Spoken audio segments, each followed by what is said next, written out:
Now to breaking news, dozens of workers at the Centers for Disease Control in DeKalb County may have been exposed to potentially deadly anthrax. Since we broke this story on Channel 2 Action News at 4, Channel 2's Amy Napier-Viteri has been going through more information. She's live at the CDC right now with how the agency says this happened. Amy? That's right, Jovita, and the CDC actually sent us a statement about that possible exposure, saying 75 of their staff here at this facility are now being monitored and treated with antibiotics after one of the labs was preparing live samples of anthrax that wasn't equipped to handle it. We have video from previous stories we've done inside the Centers for Disease Control, and according to the statement, the potentially infectious samples were moved and used for experiments in 3 labs that didn't effectively inactivate the anthrax. And we're told in this case it happened sometime between June 6th and June 13th, and workers apparently believe those samples were inactive. As a result, they weren't wearing the necessary protective equipment while handling the anthrax.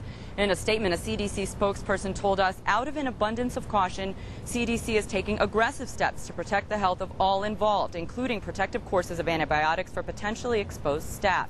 Based on most of the potential exposure scenarios, the risk of infection is very low. Based on the investigation to date, CDC believes that other CDC staff, family members, and the general public are not at risk of exposure and do not need to take any protective action.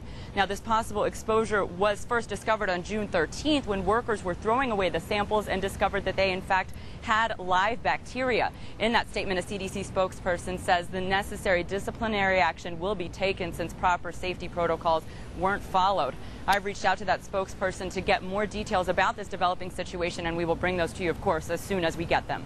We're live at the Centers for Disease Control. Amy Napier-Viteri, Channel 2 Action News.